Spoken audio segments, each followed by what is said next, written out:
ISP is proudly supported by BCW Supplies. Yeah, all my cards, they fit snugly into a perfect fit, and then we slide them right into an Elite 2 sleeve. Those cards, hey, well, they're resting easy and protected in my Deck Vault 100. Ooh, it's a nice one. Well, all of my spiciest gems, well, they're on display in my Z Folio LX.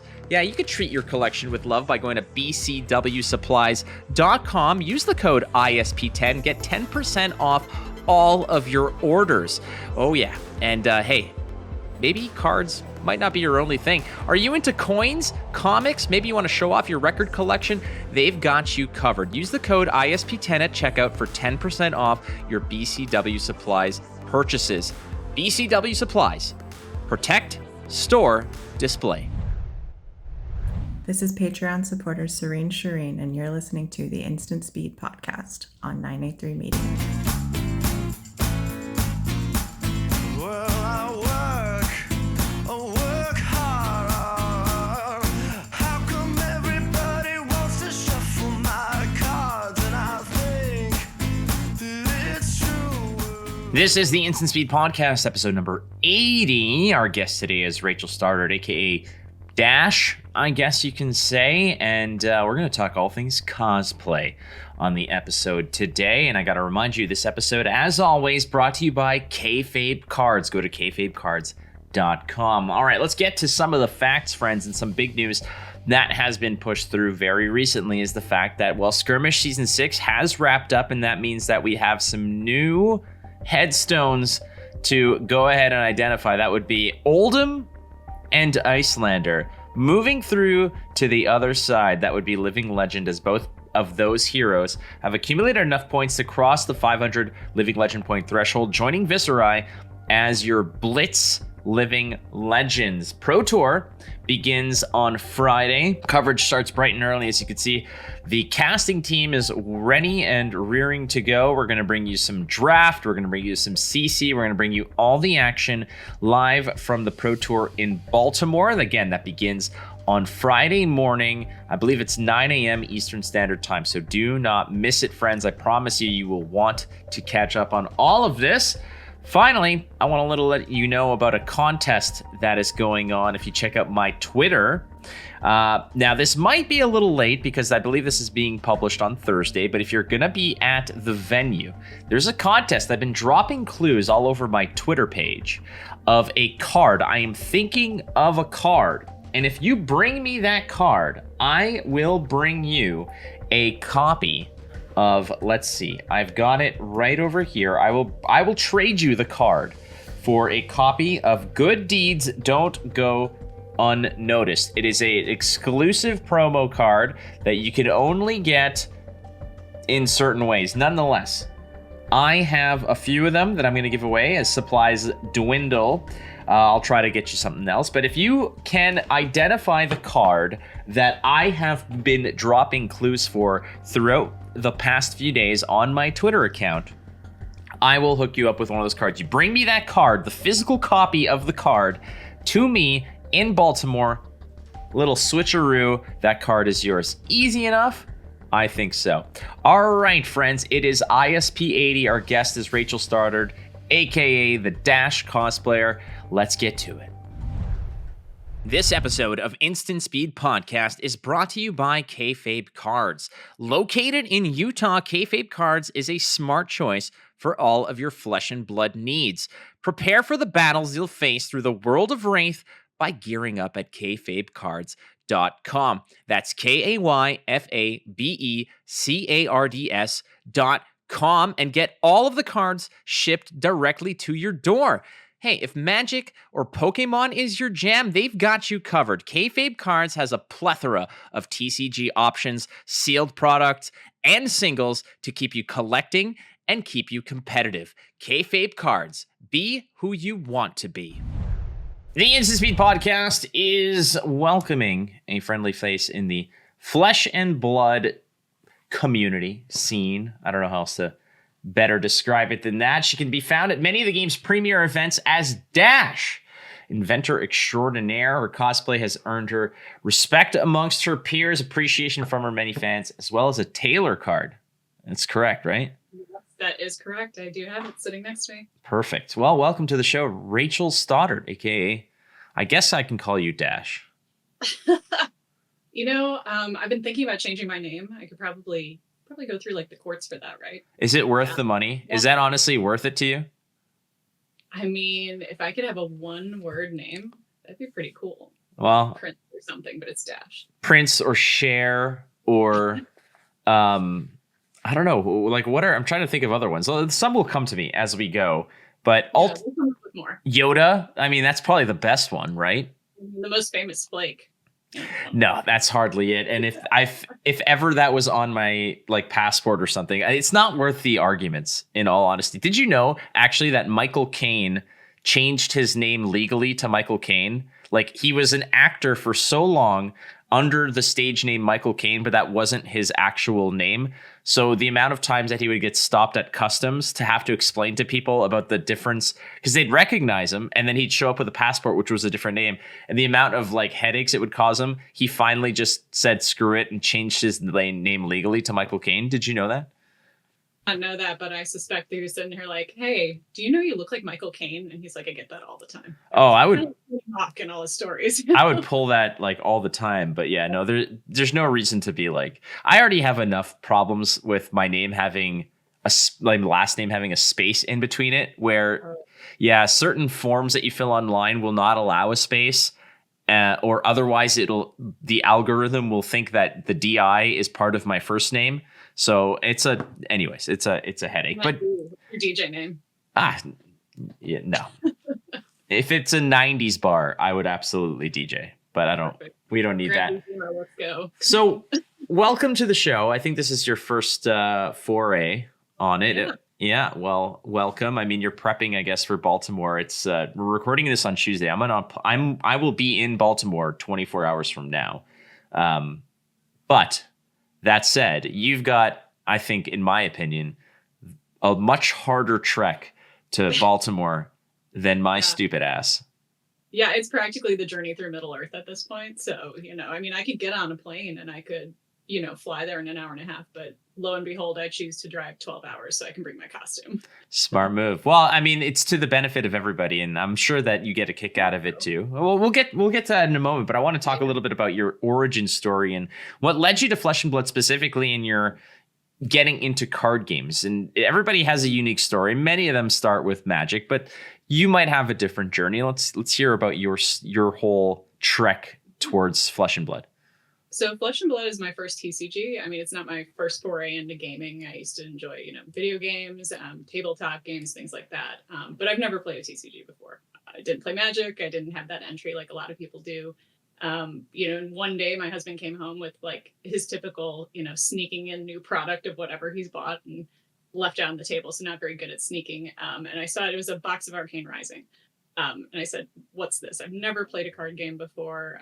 But the picture, on the box, I saw Dash and I was like, oh, wow, that character looks cool. What's this about? What is it? And he sat down. He's like, well, I guess I could show it to you. I could teach it to you. He had tried to teach me Magic before and it was an absolute and utter failure. Never again. I said I would never do a TCG once I saw that learning curve and how steep it was. But ultimately, I did end up kind of falling into Flesh and Blood. I picked up Dash right off the bat. She's a really cool looking character. I like steampunk stuff. So seeing her, I think, drew me into the game. And from then on, it became probably one of my most singular obsessions. So, I have a quite unhealthy relationship with Flesh and Blood at this point. I think it takes over a lot of my life in a good way. Is Dash your favorite character in all of fiction? Oh, man. All of fiction? It's a tough one. I know. It can't be all of fiction. I mean, we were talking about Picard the other day and, our love for Star Trek and that captain. So I don't think I could say that she's my favorite character of all time, but definitely my favorite Flesh and Blood character, my favorite gaming character. I have that inner struggle at all times because I'm into so many different fantasy worlds, not exclusive of the one I live in myself, but ultimately, like, it's just like, is it Spider-Man? Is it Han Solo? Is it Data? Like, there's so many different characters out there in fiction that I just love and want more of, but I wouldn't say that one is above the other. So I guess that's a very diplomatic response you gave me. too many fandoms. I'll be diplomatic on this. She's definitely my favorite Flesh and Blood character, obviously, bar none. But I'll even go as far as say my favorite character in gaming in general. Okay. Yeah, that's nothing wrong with that. I mean, so we're going to talk about cosplay on this episode. We had a cosplay episode way back when, and we want to revitalize it because, frankly, this cosplay contest has not just become a Pro Tour oriented thing. It has actually bled out into different, more grassroots tournaments. And it seems like any tournament that wants to kind of, stamp its foot down and say, hey, we mean business, they always have a cosplay element to it to a degree, or they're inviting some cosplayers, or they have a contest in general. Are you seeing this evolution or this progress in the cosplay world as much as I do, or are you seeing, what is your take on this progress that cosplay has gone through? Definitely I'm going to use my Dash quips in here, a 0 to 60 moment for I think a lot of us cosplayers in the last couple of months. I wouldn't say there was a lot of good support before. And as you mentioned, we saw it at Pro Tour last year. We saw it at a couple of the major events throughout the year in 2022. But this time around, it seems like it's become a pinnacle, I think, of event presentation for this upcoming occasion. And it's really exciting to see it on the main stage. It's exciting to see it, promoted out there as something for people to come see. And before it was more so just kind of a, hey, us group of cosplayers want to get together. We want to share our love of cosplay. We might get a prize, and that's exciting. And maybe people will come see us, on the floor throughout the day or during the contest or after the contest. But it feels like there's a lot more featuring of cosplayers and really focusing beyond just the player aspect of the community, which, us cosplayers are all players as far as I know. But this is that larger, broader community lore fandom that we're seeing, I think, LSS and the community embrace. So, there's so many cosplayers out there. I say so many. I mean, there's a lot of them, and that's a good thing. And they all put so much work into it, all the way back from the cosplay contests at like US Nationals, where you see new people trying it out for the first time, at Worlds, new people trying it out for the first time. And your first foray into this mystical world of cosplay, which frankly for me is so intimidating, because it's not that I'm intimidated because, there's some really cool people portraying really cool characters. It's that it just seems like such an endeavor. I have just gone out there and I said it'd be funny to do this. I have a Han Solo costume that I bust out on Halloween if ever I have to and whatnot. But there's a lot of characters that I would love to try to portray and go out there and embody that character and put on that show. But your first foray into this, is it intimidating as it still is for me? Yeah, and I'd say it still is, but in a good way. It's kind of like those nervous butterflies you get before like a competition or anything that you're really excited to go to. But there's still an intimidation factor. I think overall, you see some of the incredible things that other cosplayers come with, and you can't help but compare yourself and what you're bringing, whether or not you're going to be in the contest. And I think it's one of those mentalities that I've been trying to get over still for myself. And I'm a newer cosplayer. My first foray into this was at Nationals with Dash. And so, even with this upcoming week, I'm sitting here thinking to myself, oh, is this good enough to bring? Is this something that I want to show off? Oh, I'm ashamed of this or that on my costume. And we need to get past that mentality because it's a really fun community. There's a really great group of people that talk nearly daily, especially approaching these contests. And I think that starts to take down some of the intimidation factor a little bit.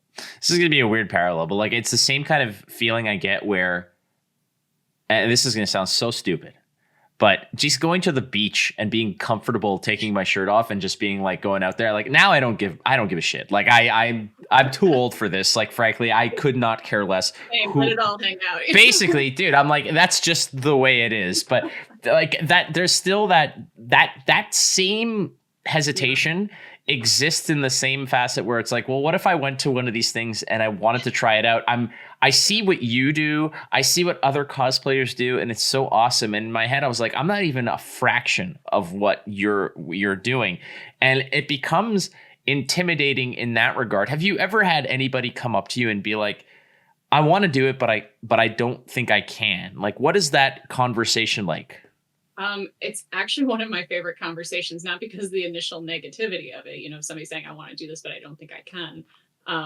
Typically by the end of the conversation, I'm talking their ear off and trying to send them towards resources. But that has happened. It's actually happened at all 3 events that I wore Dash to. Actually, I've worn them to 4 now. But Nats Worlds in India, I had at least one person at each event come up and say, I want to get into this. How do I get started? Where do I go? It seems like a lot. And they were really surprised when I told them, hey, Dash is my first costume right out of the gate. I've made things for Ren fairs, closet cosplay, as we call it.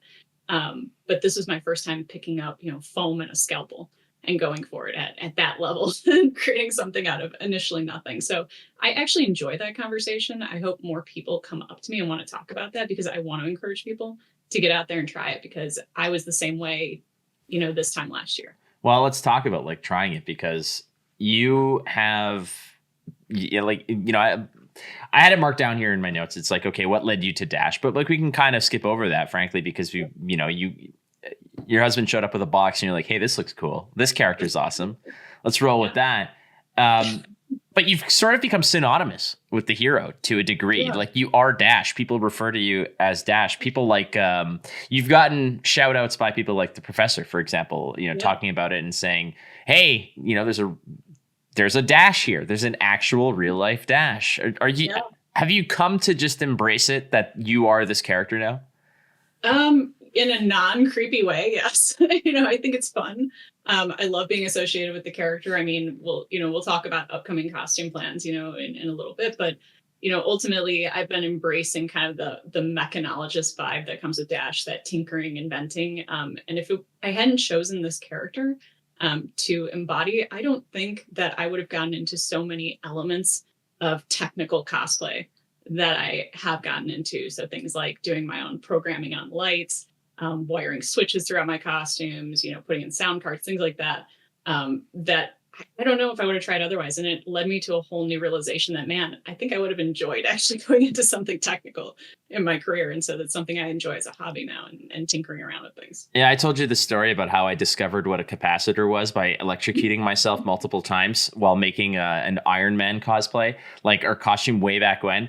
I find that there's so much more joy and there's a lot more pride in building your costume than there is in just buying it.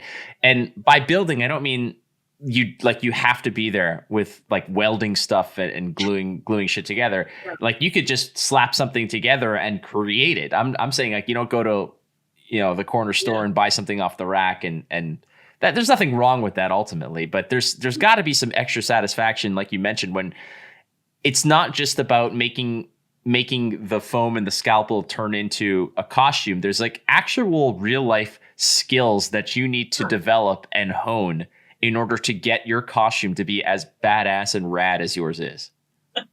Wow. Thank you. I appreciate that. I look back on it now, and I in that intimidation factor, I look at this costume. It's actually sitting behind me in the corner. I'm being disrespected right now. Sorry, Dash. But, I look back on it and I'm like, oh my God, I've come so far with what I know how to do now and what I'm working on lately. But you know what, we all start somewhere, and I'm excited. I think it's a costume that actually I'm going to remake and continue building on it. Even though I've done it before, I think I might rehash it, this summer and build it with what I know now and some more of the little gadgets that I've been working on. That's progress, I guess. It's especially when it's something you love. I think I've said this in like a million different times, but I think it was George Lucas who said, like, when he's talking about redoing the Star Wars movie, he's like, a movie is never finished, it's abandoned. And like, I feel like that you kind of have the same mentality when it comes to your cosplay. Like, you always want to improve it. And as you progress and as you learn new skills, you're like, oh, I know how to do this now, which would have been making this better. But damn it, like, sometimes don't you just wish that you're like, shit, I wish I was like a Reinar fan, because those cosplayers just like torn rags and dirty face, and I can do that. I do that when I rake the leaves. Like, like, it's just that right before I got on this call. I mean, that's why I asked you for another 10 minutes. Yeah, that's what I'm saying. But well, like, what are some of the most complex elements of your costume? I have one in mind that you talked to me about, but I want to see if we're on the same page here. We're on the same page for complexity. Well, we're probably going to be on different pages for what I'd say is really complex. That's the boring part. It's fitting the costume to, depending on your body and how tight the costume has to be, it's patterning and fitting it. But I would say secondarily, probably running the wiring would be the other part for me, because I was a novice to it and I had to learn how to solder things together. And quite frankly, I think I told you about lighting my costume on fire before Indy. That was a cool story. From that. So how did that happen? Well, so I decided to upgrade the pack lights on the back in anticipation of a costume I'm working on. I wanted to try some new techniques. And I ended up short-circuiting it. And so I started to smell that acrid burning electronic smell. And I saw a little wisp of smoke where the chip was. And I'm like, my costume smokes, or it steams, but I don't think that's what it's supposed to smell like. And that's not it. And this was the night before Indianapolis, back in February. And I had to tear down the entire backpack and fix it before 7 a.m. before we drove out. I didn't have to do that, but I really wanted to wear the costume there and, bring it to SCG Con where we had like a mixed audience, and kind of promote the character in the game. So your back was on fire. Yeah. And it's well, the one I was talking about was when I asked you about how you got your pistol to steam or to smoke. Yeah. Well, just tell people, because you described it to me and you gave me all the technical details and whatnot. But frankly, like you gave me all the deets about it, but you could have literally just said, I open a portal to another dimension and smoke comes out of it. Yeah. And the level of complexity to me would have sounded exactly the same. So I can't give that answer right now. No, the portal answer has been used. It's been used. Okay, fine.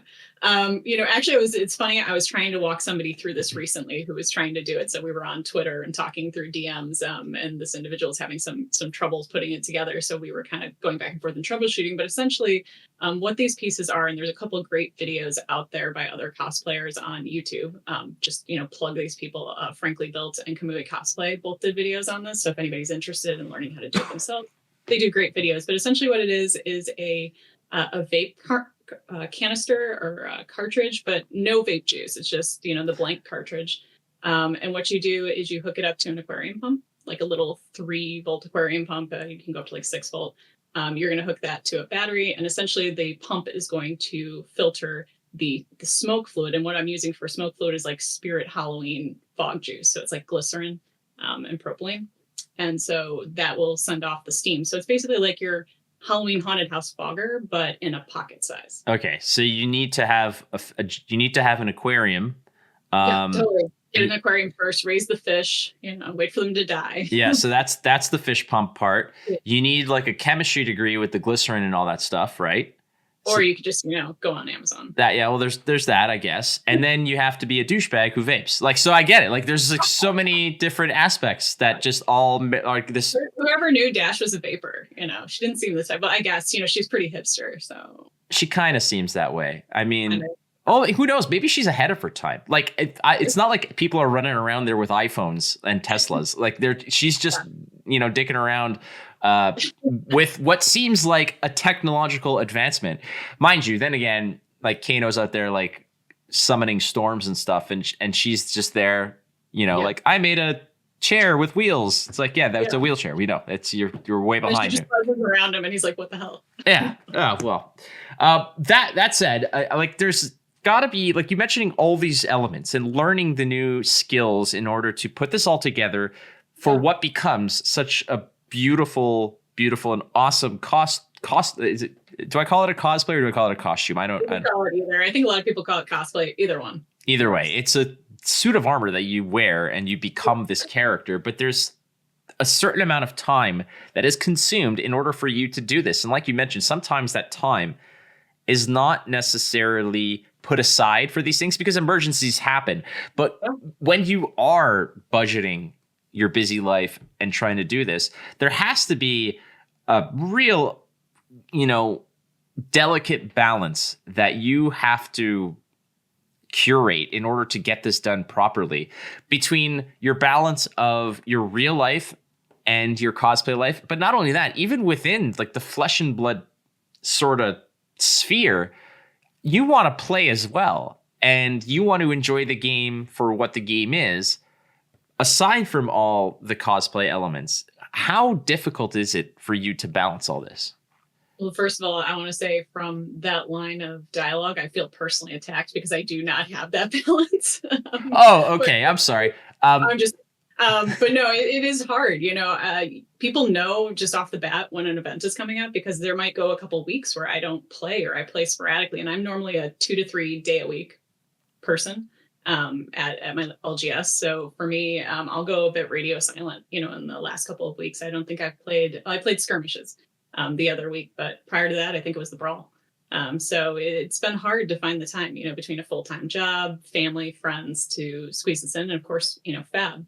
And it's even harder when we get to the facility and we want to play, but does your costume facilitate being able to play? Dash was fantastic because the first time I wore it, I played in Nats. I was on day 2 of Nats when I realized, oh wait, I made day 2. I have to show up in my costume. And so that was kind of interesting sitting down to the draft table, wearing the Dash costume, trying not to knock things over with my wires. But, sometimes we have to make those choices at events too. Can I squeeze in, play? Well, and how much difficult, like some of the more, I guess, like difficult paths that some of the players who have chosen to also cosplay. Like I've spoken to Elaine Hammondtree, who's done Icelander cosplay in the past, and it was really nice to see. And she's always saying, she's like, you know what, dude, it's like there in the early stages, it was that the cosplay element was separate from the gameplay, and there was no respect for them mutually in the sense of like either you're playing round 4 or you're competing in the cosplay contest. So you either take the L and compete, or you don't compete and you can play the game. Like there was no balance in that sense. Do you feel like now at these major tournaments, cosplay has been given a proper spot within the entire event? It's getting the respect it deserves. It's not a sideshow. It's not like extracurricular. It's actually part of these major events. Yeah, for sure. I mean, though some of us are still clowns and in the sideshow, but, Well, some of us are still clowns and in the booth. Like it's just fine. Booth, right? Yeah. So, but yeah, I do. It was night and day between Nats and Worlds because I went to both. And at Nats, I want to say the cosplay contest was at 1:30 or 2, and I was in day 2 of Nats. I was running late to my next round, and it really frazzled me, throwing everything on the table to get back to that. It was this close to a penalty for being late after the costume contest. And so that really threw me. But it was still exciting, to be able to play in costume and have people get excited about that and be like, wow, I didn't expect to be sitting across from Dash playing Dash, at Nats. But at Worlds, they scheduled it, I think it was at 6 o'clock. And I think this time around, same thing, like 6 or 6:30. And so that's exciting. I like that they're embracing it and realizing that, cosplayers aren't just cosplayers. They're players and they're a member of the community. And we talk about this all the time on our cosplay Discord, how many events can I pack in while I'm in costume, or what will I be able to make, and so going to Pro Tour this week, one of the things that I have to realize is, hey, I may or may not be able to get to do the things I want to do, but at least they've scheduled it late enough in the day that I can fit something in.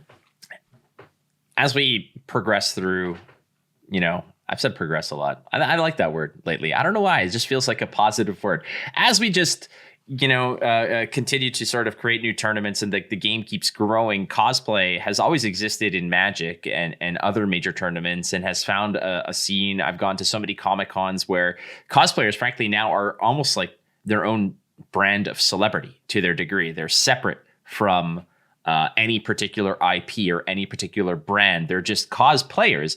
I'm friends with some who just, it's like, all right, this week I'm this character, and then I'm going to spend a couple of weeks building a costume for this character and whatnot. And that's a really cool thing. It's a very awesome, way to flex your talents and to learn new skills and to challenge yourself. But within Flesh and Blood, do you feel like cosplay is something that can be as big and almost unique, where cosplay in itself is like, that's the goal? Like people are out there saying, I want to win a calling. I want to do this. I want to do that. Do you think that we've come to a point where people can look at cosplay and say, this is actually my goal. This is what I want to practice. This is what I want to improve on. And this is where I want to reach a higher end of achievement, which in your case, I guess, is winning a Taylor card. Like that is like the holy grail right now when it comes to at least cosplay specifically. But I mean, even collecting, it's a coveted piece. Are we there yet for this? Do you think that there are that drive to improve on cosplay and to develop cosplay culture is there?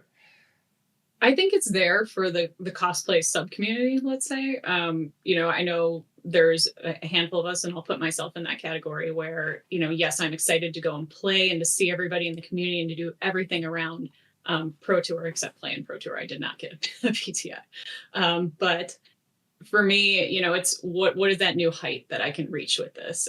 This is my new competition. I'll continue to play and to have fun, and I hope I qualify to go and ask again this year.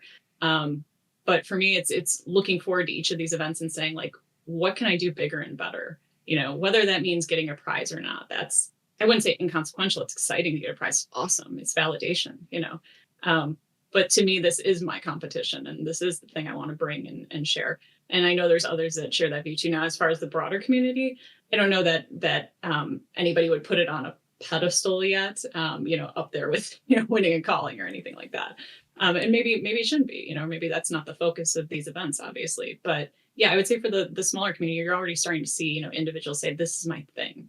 And I want to bring it each time I come. But why can't they be? Like, that's where I want to get to, because Flesh and Blood is a card game, sure, but it's also spawned so much fandom, and people have kind of created their own narratives and expanded on the lore themselves. There's fan fiction about it. There's people who really dive into it deep, and it's still in its infancy. So there's so much latitude to create and explore on your own terms.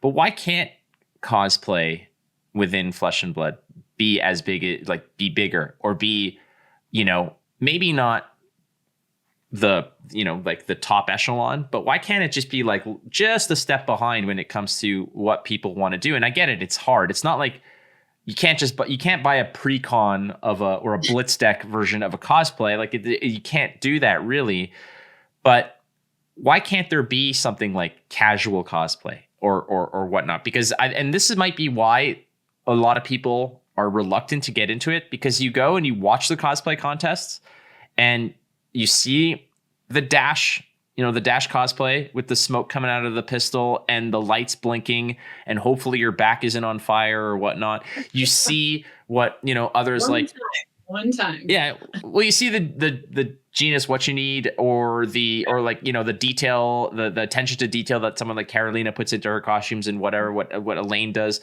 What they do, it's incredible, and you kind of get intimidated. And I'm like, I have no ambitions to cosplay, but if I did, I would be so terrified. If there was like a Bobo Blitz version of cosplay where it's like, you're only allowed like an hour to build something out of this box of scraps, like Tony Stark style, like I would be more inclined. Like it's scary. I mean, you're giving me ideas. I think we should send this to LSS and say, hey, I think we need to have like a blitz cosplay contest put together. Here's a box of crap, and see what you can make out of it. Oh, yeah. Well, when you say box of crap, in my mind, here's a box of crap. It's a sealed box of Dynasty. I didn't say that. I'm sorry. That's over the top. Hey, Dynasty took care of us mechanologists. Come on. I know it did. It absolutely did. Well, I remembered recently, as I was sort of practicing with my buddy, Drill Shot is a Dynasty card. So I was like, hey, Drill Shot's a great card for Ranger. So it's not all garbage, I guess.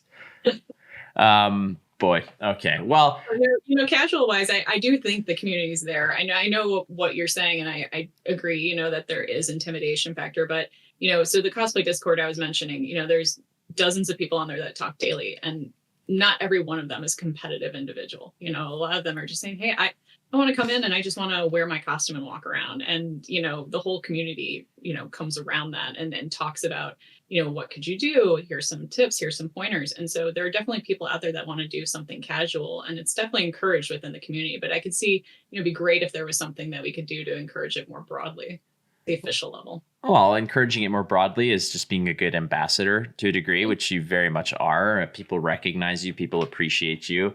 And part of that is just being out in the field, as it were, amidst the people, walking around, taking pictures and such. And I always like to make sure that we clear the air on this. I have very few rules of engagement when it comes to seeing me at a tournament, and I'm not by any means anyone important, but at the same time, people might want to say hi because they recognize me, and that's awesome, and that's great. But cosplay is a different story because I don't have blinking lights and beacons and sirens going off on what I wear. Tannen might because he's a diva, but for you, it's part and parcel of what you're doing. When it comes to interactions, you gotta lay down the law here and what the rules are, because I'm sure there have been some nightmare stories. And to borrow a quote from The Simpsons, don't do what Donnie Don't does. So tell us what Donnie Don't does that Donnie shouldn't do. So interacting with cosplayers, well, a couple of things. One, don't, I shouldn't even have to say this, but, don't walk up and touch the cosplayers. It's kind of like we're not a petting zoo. But, just being like, yeah.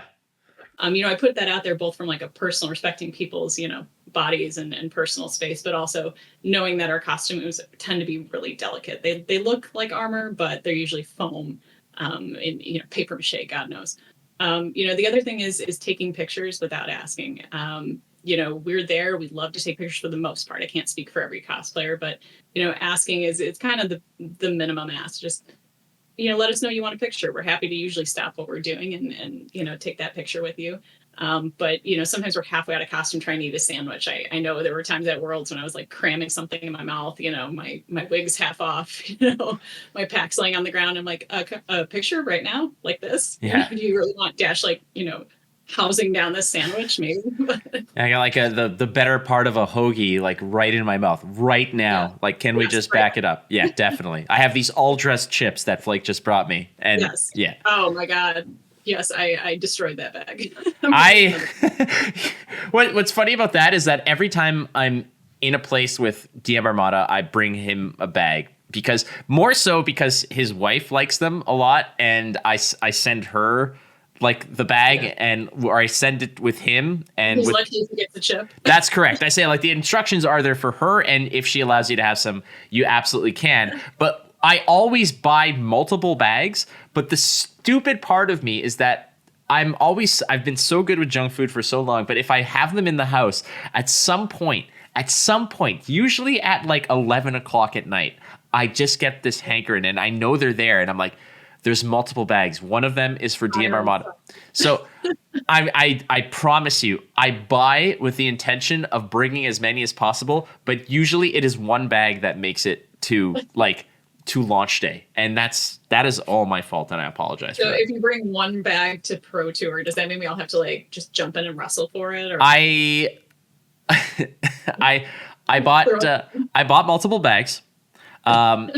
Usually my trips, like when I do like something in Chicago, when I come visit you guys at Min-Max or whatever, I'm there for like 2 nights, right? So my bag, what I'm packing, is fairly light, so I can usually slam in a couple bags of stuff in there. Maybe I'll bring like all my tradable cards or whatever. This time I'm in Baltimore from Wednesday to Monday. Like, it's going to be 5 solid days. I don't recycle underwear, multiple days, so we're going to have to pack effectively here. So I only managed to squeeze in 1 bag of chips. It could have been 2, but I ate it because I'm a doofus.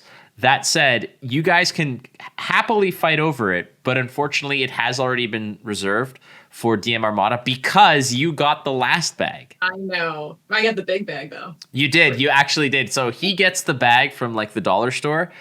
You get the bag from the grocery store. That fancy. Yeah, it costs a little more. You get a little more, but damn it, you're worth it. I'm worth it. I appreciate that. Oh, you're all good. You're all good. What kind of chips do you think Dash would eat? Is she an all-dressed type? I don't know. She seems more like a salt and vinegar girl. Yeah, she does look like a salt and vinegar girl. She is. What a bitch. Or it could be Dash's me, but thank you for calling me a bitch. No, I didn't say. Well, yeah, it's funny because I just literally spent 10 minutes talking about how you and Dash are synonymous. Then I called her a bitch. It's trickle down bitchonomics is what it is. You get it all. Yeah, that's my bad. I'm sure Logan Peterson is going to listen to me say trickle down bitchonomics, and it's going to make its way into something Amazing. Yeah, every now and then. My vernacular from now on. I don't recommend it. I genuinely don't recommend it. But yeah, every now and then I hear a flakeism that just kind of squirts out of my mouth unassumingly, and then somebody's like, "That's pretty stupid," and I'll hear it somewhere. I'm like, "How stupid is it?" So, are we all stupid, or are we all stupid? Right? Yeah. All right. So those rules that she gave are great, and like it's pretty important. And I have to ask you, obviously without naming names, if you want to name names, you could do it in the Go Again segment, the Patreon exclusive Go Again segment. What's the worst interaction that you've had with somebody cosplay related? So I've been very lucky that I haven't had any serious unwanted touching, other than somebody like throwing an arm around me for a picture and crushing the back of the pack or things like that. But the one thing that has annoyed me, and it's actually happened a couple of times, is when I'm playing like in the calling or at Nats, people want a picture, obviously, right? But some of them will start to hover over my chair when I'm at like the end of a round, and I'm at like 2 health against an Oldham and we're about to go to time, and I've got a line of 3 people behind me. I never thought in my life I'd say there was a line of people standing behind me, but it was more than a bit awkward and a little bit, frustrating when you're trying to play. Or in between rounds, if I'm rushing to grab a snack and I'm running back to the table. That's the hard part about being a player and a cosplayer, having people stop you and everybody wants a picture and you're like, I want to have pictures with all of you, but can you catch me after the next round? You feel terrible. You feel rude. You don't want to be, but you'll get some people that are a bit pushier than others. And it's, kind of hard to run that gauntlet, back to the table when you're coming back from the breaks, So, and I don't have a bag of sandwiches with me while I'm running, so I'm hungry. We can't all be Brody Spurlock. Brody makes his sandwiches. That's why he's so Well, cool. He's running. I'm really impressed. Yeah, like he's like, up, pee pause, and he's like, I've got time to make a sandwich while I'm on the way to the bathroom. Weirdest. I'm going to use that from now on. If people stop me in my costume, I'm going to be like, pee pause. Up, pee pause. Probably one of the best things to come out of that day. That was incredible. Yeah, well, to that individual who enlightened us with the German saying of pee pause, you have enriched my life so much. Yeah. It's incredible. So thank you, mysterious stranger, once again. It's enriched everybody's lives in the Flesh and Blood community. I think so. The development of pee pause. A community service that person did sharing that. I'm going to say pee pause. I'm definitely going to say pee pause on the broadcast. I think I'm set. And I know that if I'm with like Brendan Patrick or Brian Gottlieb, they're going to really just cringe at it and be like, why did you say that? But I know that Tannen is going to find it so stupid because Tannen's a little boy in a man's body and laughs at the same stupid pee poo poo jokes. And DM Armada was there and he's fully aware of what the context is. But maybe I'll slap it in there. Sneak it in once, twice, five times. 5 times. Have a little counter at the bottom of the screen. Dude, like the one, honestly, like if we're talking about cosplay and what would sort of keeps me from doing it, I get, whenever I'm at a venue, I get like the nervous peas where like, if I'm broadcasting, the last thing I do before I'm live is I have to go to the bathroom. Like if they're like, okay, you're on in 5, I'm like, all right, run to the bathroom and then go and sit and do the round and do whatever for an hour and then I'm good. I cannot in my mind, because if I think about it, I get nervous. And then in my mind, I'm like, oh my God, what if I have to pee in the middle of this? Because I have been in that scenario. Yeah. I have been in that scenario where I was live on location at a place and these matches were absolute marathons. And this was for a game. This was for Gwent, where Gwent had best of 5. It was a best of 5 scenario. And there was one match that went like 20 minutes. And I had to go like crazy, and it was supposed to be the deciding match, and it went to a tie, and they had to replay it, and I lost my shit. Figuratively, thank God, not literally, but oh my God, did I have to go pee like crazy? You were doing the dance. Yeah. Oh, absolutely. Pro tip, if you're that kind of person, just don't dress as Dash, because that whole costume has to come off. Well, that's what I was asking. I wanted to get to is like the part of what's stopping me is like, I don't want to create a costume where if I have to go pee, which I know I'll do a million times, I don't want to have Jarvis like disassemble me, think strategically, like do something with flowing robes, like, like a wizard or something. Yeah, it's not bad actually. Just like show up like one of the McPoyles, like with all your stuff, just like it'd be like, yeah. I mean, you're an Always Sunny fan, right? I am. Yeah, okay. I've been binging it like crazy. I knew about it. I've watched a few episodes in the past, but like lately in the past couple of weeks is like I'm gonna sit down and do the whole thing. Which for some reason it's on Disney Plus, so it's on. It really doesn't fit in there, but I know it's like you're scrolling through, and you're like, okay, let's see. We've got The Little Mermaid, The Lion King. And Mac bangs a tranny. Apparently, that's like the next thing on the queue. Which is, for the record, it's Always Sunny in Philadelphia episode. So I'm just quoting something here, but that's the what are you doing, Disney? Yeah, I'm really surprised that they have that syndicated on there, because I was like scrolling through the same way and I'm like, really? Always Sunny is on here right in between all the kids shows. I hope there's like a parental lock on this, or maybe it just teaches people life lessons. Don't be an awful person. I don't know. So what it was all along. I use my buddy's login, right? And whatever, who cares? Disney doesn't know I exist, and who knows, they might. If the mouse knocks on my door, I will comply. But I use my buddy's login information, and little did I know that he is on like a family plan, and he still has like some younger siblings, right? Like a younger sister and like a cousin who's on there as well. So there's like 5 or 6 people on this, and they each have their profiles.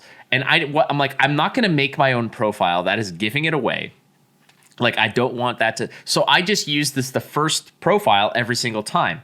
And this poor girl named Sarah, I'm so sorry. I've come to believe that you're probably like 8 or 9 years old, because everything that you watch, like the continue watching thing, is all this very youthful, really hardcore Disney stuff.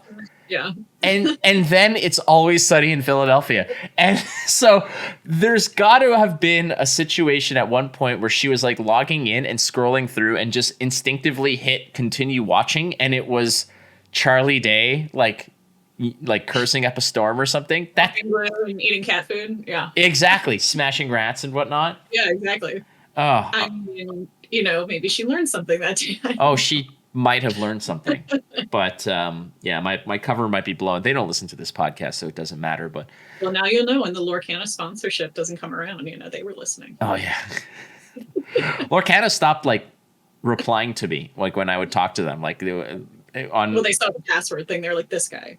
Well, now they do. Yeah, I mean, we did have a good relationship for a while where I would like message them, like DM them, and they would get back to me very quickly. And now I've like asked them a couple of questions. They've just ghosted me. I'm like, what did I do? I didn't say anything. I'm like, send them bags of chips. Obviously, okay, it's transactional. I guess. I mean, yeah, I'm cool with that. Like, I'll have a transactional kind of thing, but it's just fascinating because you mentioned like don't touch, don't put your arm around me, or whatever. And sometimes like when I'm at a venue, people will just sort of like tug on my arm or like tap me or whatever, and I don't care, because what I'm wearing like my blazer is from like the clearance rack at Sears, and I'm like, I don't care. Like this will eventually be an umbrella when it rains. Like, it doesn't matter to me. But has there ever been a situation where somebody did sort of break that cardinal rule and something did break?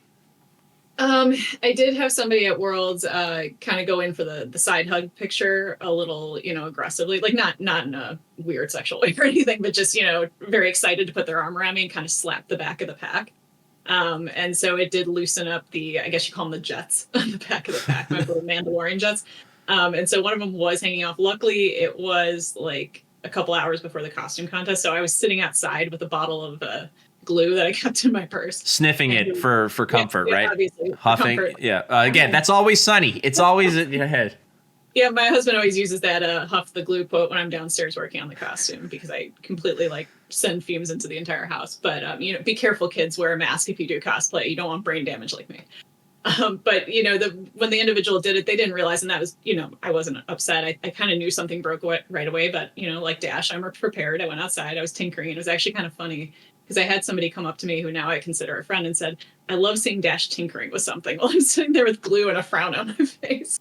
And they wanted to take a picture of me tinkering with it because they thought it was so in character. But, Well, it is definitely in character, but you have to have those combat medic kind of instincts, right? Yes, advice to newer cosplayers that haven't figured this out already. I figured it out pretty quickly. Bring an emergency kit, sewing, sticky stuff, whatever you might need to fix your costume, because whatever you didn't think will break will be the first thing to break. My will to live. First thing to go. Right now, I still have a lot to do before Pro Tour, so it's slowly slipping away. All right, so you've got a tailor under your belt as it stands right now. You've won one of the cosplay contests as Dash, right? I took second, so it is a consolation tailor, but it's still a tailor. Well, what was first prize? Was it a lore book? No, it was both tailors. I think it was supposed to be a lore book for second originally, but they said, "Hey, do you want a tailor?" So I said, "Sure, of course I want a tailor." Yeah, absolutely. Hook it up. Do you still have it? I do. It's sitting over on the shelf. Like, how many people have offered you money? And I'm looking at MinMax specifically. Surprisingly, MinMax is the only one that hasn't offered me for it. Normally they're hungry for all the cards, but I think they understand that I would never part with it for sentimental reasons. But I did have a lot of people ask me on the day of, and it kind of felt like, in Willy Wonka, when the guy was at Slugworth or whatever, shows up under the bridge and is like, "I want to buy your golden ticket." Yep. Some individuals were very open and honest and offered me what it was worth, but I did have a couple people come up to me, and I think they tried to offer me $500 or $700, and I was like, "Look, I may not know my card prices. That's my husband's deal. He's the guy that goes around buying and selling, but I know it's worth a lot more than I want to say. They've been selling roughly at about $2,500 recently. So the guy he just hit you with the Pawn Stars move. Try and hit me with Pawn Stars. Yeah, best I can do is 500. Yeah, and I'm like, yeah, even if I was selling it, Oh my God. Get that. Well, no, that just doesn't make sense to me. I'm glad that you hung on to it. I think that sentimental value is And honestly, I have a blast playing UPF with it. It's kind of I don't want to say broken hero, don't get banned, but it is a great hero in UPF. In fact, I'm doing Ultimate Pit Night with Az and a couple of cosplayers later in July. We're just setting that up now. So that's super cool. We're going to do it in costume. So hopefully I'll be able to play with Taylor unless they make me, play with Dash in character. So I don't think they would ever let me do these kinds of things because the editing on my potty mouth would be obscene and nobody would hear what I would have to say. But it's okay. It's all good. Now you have another project that you've been working on. Yes. So you're going to basically debut it at the event. It's a brand new cosplay, am I correct? It is brand new. All right. And you told me, because we had dinner, me, you, and your husband. And when you mentioned the golden ticket thing, the first thing that popped into my head was Phil as Grandpa Joe, just being like, "She won it, let's go!" And he's like, comes out, and people are like, "I'll give you this," and he's like, "Absolutely not, that's mine." Yeah, basically right over the shoulder. Yeah. Interesting. Okay, so why don't you we were having dinner a couple weeks ago, Sure. And I convinced you not to tease or release any info or hints about what it is until right now. So, which has been killing me, by the way. I've been so silent on Twitter. My engagement is so down, my friend. Damn right. All to be quiet for you. Well, it makes me happy inside my heart. So why don't you right now give us a little bit about what your secret project is? Yeah. So when I said it's mostly new, that is because I will be coming back as Dash, but I will be coming back as Dash in the Nitro Mechanoid. What? I'm really excited for this. It is going to be insane.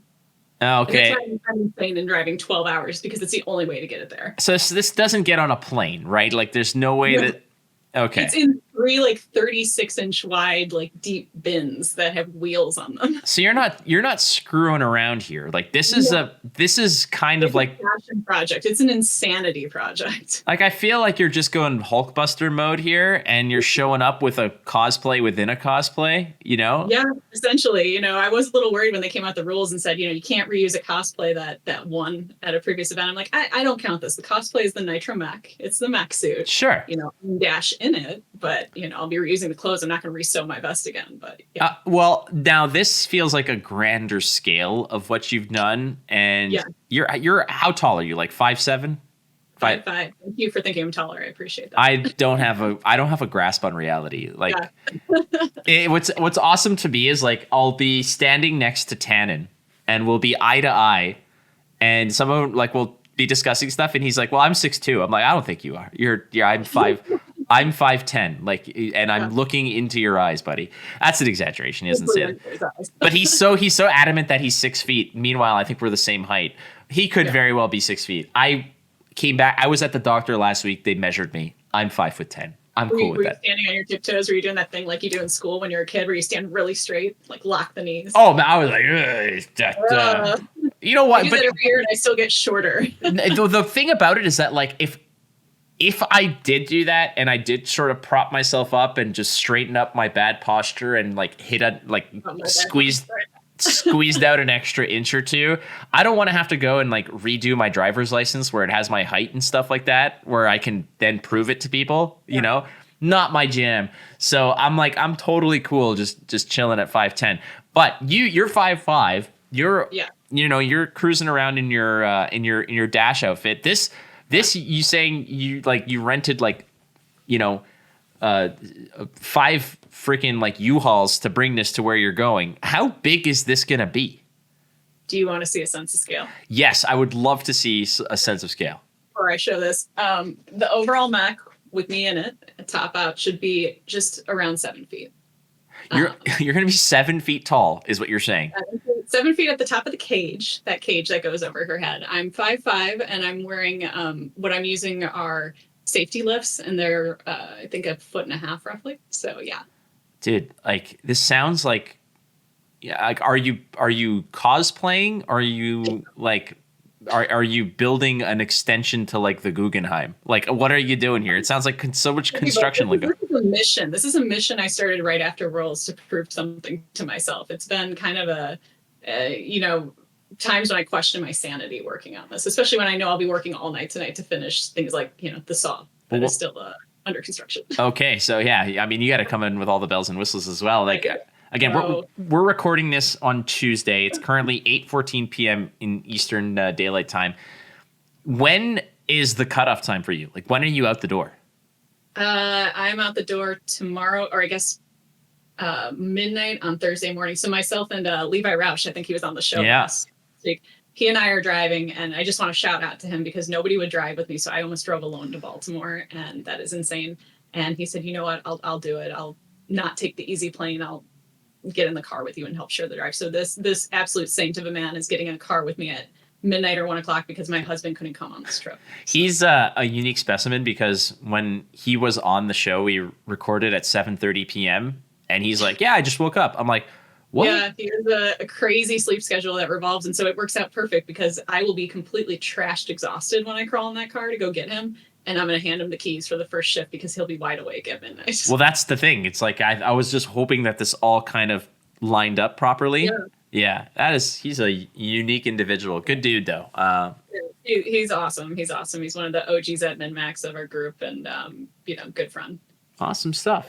Well, so I'm sure you want me to reveal what I have on. Yes, show us, please. So this is not the most exciting part of the costume, but it'll give you a great sense of scale. So this is the shin.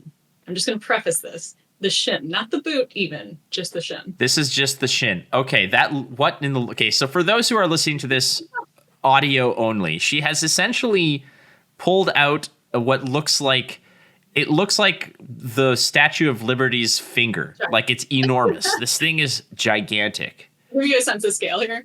Yeah. Like when it's on the floor in the boot, it comes up to like my hip if I'm not in the stilts. Okay, you could fit both your legs in that thing.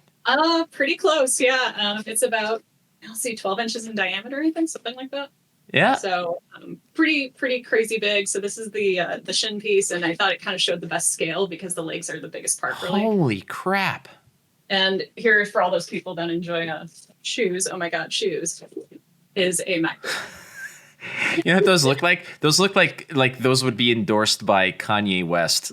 I know. Like I saw something. It was like some performer the other day had giant shoes on stage, and I was like, "Yeah, I should probably start wearing these and set a trend. Just bring them to every competition, but not in because they attach to the stilts on the bottom." Oh God! How much would it cost to incorporate something where whenever you took a step, it would say activate clown shoes? Like every time I would pay whatever. It's not that hard, actually. Perfect. That's even better. Free sounds good. Yeah, for sure. Holy let me crap. know. I'll get around to that. So, Like- but yeah, that's a boot that's about like 18, 19 inches long.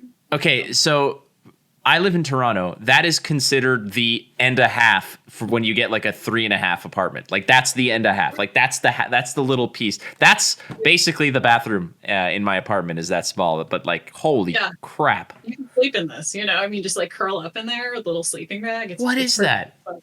Oh, well, It's crazy because I'm like, you're saying I'm 5'5", and I'm going to be like 7 feet tall, but it's the weight of the costume too. I weigh about like 125 pounds. And yeah, so, me like, too. Me too. Yeah. I can tell. But yeah, so having like this kind of weight on here, this doesn't look like heavy. The other stuff isn't heavy, but this has like a full ABS plate on the bottom of it that I attached. So I created like a sole so that I could safely get up and down stairs and such.